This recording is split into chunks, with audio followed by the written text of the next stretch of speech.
Oh my God, how embarrassing. My internet died. That's what I get for living in New Hampshire. Anyways, so the 3 shopping trends that I was trying to talk about. So people trust influencers more than traditional advertising. The online shopping trend is increasing while in-store shopping is flat. And then mobile shopping is also increasing. So it's all good news for influencers. All the eyes are going to be on us and all the eyes are on online shopping. So that's really good news. And then some other things that I was looking at according to Google. So influencers, I looked up some Google keywords to try to see what are the trends. It's really good to do some trend analysis to see what kinds of trends you can capitalize on. You can do this with content, or you can do it with just like, I looked up influencers, influencer marketing, content marketing. So content marketing is what we do when we write about content on our blogs and use it as a way to sell things. And then Instagram influencers. So those are the 4 keywords that I looked up in Google. And those are all considered breakout keywords. So if you see something that's a breakout keyword, basically that means that the search term, it grew by more than 5,000%. Okay, 5,000%, the search term. So breakout keyword is trending like crazy. Influencers, influencer marketing, content marketing, and Instagram influencers. Those are all breakout keywords. And they also give this really cool rating. Hey guys, welcome back. Sorry, my internet died, but I'm back now. So they also give this really cool rating by country to show the level of interest by country for all of these keywords. And some of the top countries were actually Australia, which I thought was interesting. So influencers are pretty saturated in Australia. So it's a good thing that we don't live in Australia, or most of us don't. And then for the US, it's a scale 100. So Australia is 100 out of 100. And then for the US, for those 4 keywords, we were at about 33 to 44 out of 100. So it means that there's still a lot of growth that could be happening. There's still a lot of brands that are catching on that are a little bit behind the trend. And so it's a really good time to be an influencer to catch this wave. So it may feel like it's very saturated market and there's a lot of people, and there is a lot of people. It is very trendy to have a blog and be an influencer, but 33 to 44 out of 100 means that there's still a lot of brands that have to catch up and a lot of people that need to catch up with influencer marketing before it truly becomes saturated. So that's good news. It's good news for all of us. So those are some interesting stats. And then the other things that I had posted about throughout November were blog post ideas. And basically, at the end of the day, you want to write about something that helps somebody.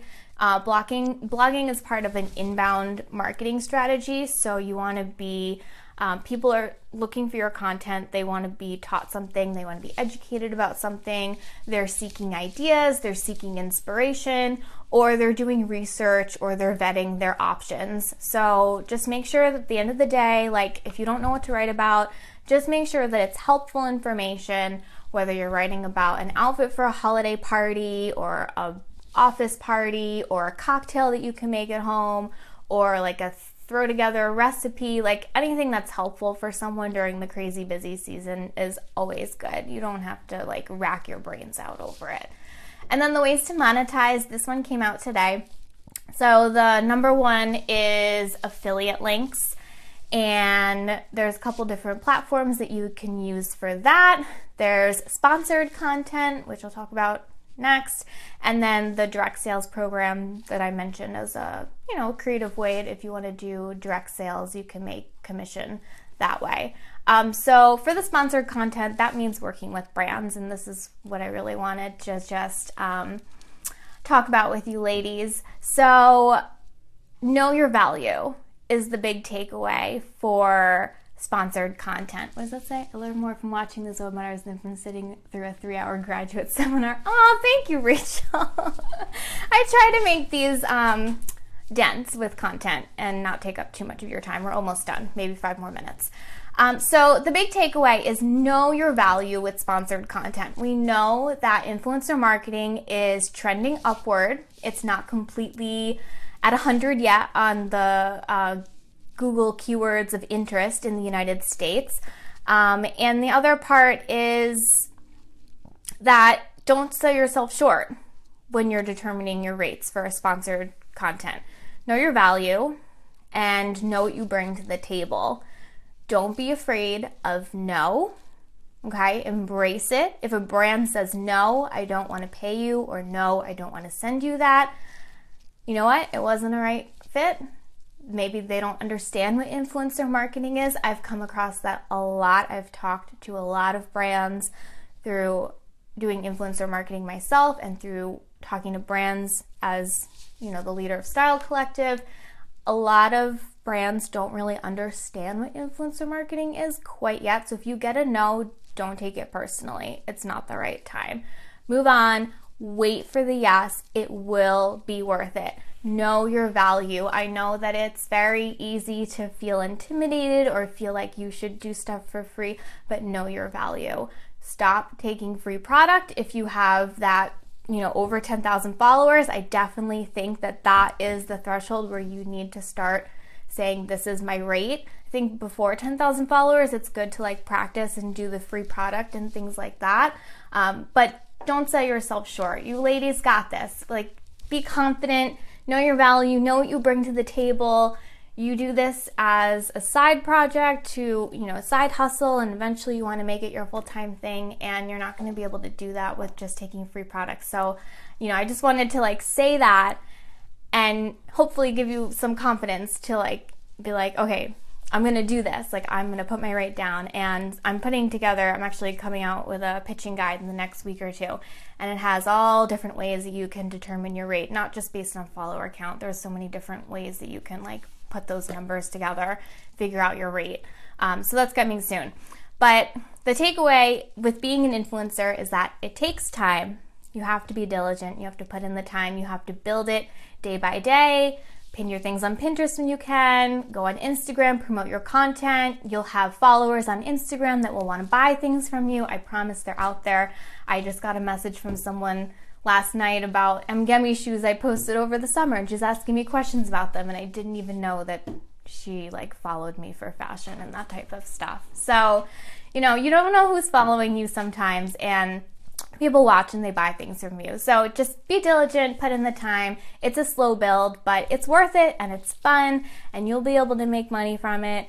It's like starting any business, it takes time. So those are the trends from this past holiday weekend of what happened with Black Friday, what happened with Cyber Monday, the shopping trends and why it's good for influencers, the breakout keywords with Google and influencer marketing being a breakout keyword, and then how to monetize, what types of blog posts to write, and how to monetize your content. Those are also live on the Style Collective blog. So I hope that this gets you excited for the rest of fourth quarter. We still have basically the entire month of December, and there's a lot of opportunity ahead of us. I think that, yeah, things are definitely looking up, and I think people are still going to continue to spend and work on their shopping lists. I know that I still have a lot of gifts that I have to buy. I pretty much bought stuff for myself over Black Friday and Cyber Monday, and I'm sure you guys did the same thing too. But yeah, there's still a lot that needs to be done. So I hope that this webinar helped you think about the holiday season in a different way. I hope it inspired you. I hope it motivated you. And make sure to go check out the blog post and the blog on Style Collective to get blog post ideas for monetizing, and you can also take a look at those data insights from PwC. I even linked the entire report that you can download and thumb through if you have some extra time. It's really valuable.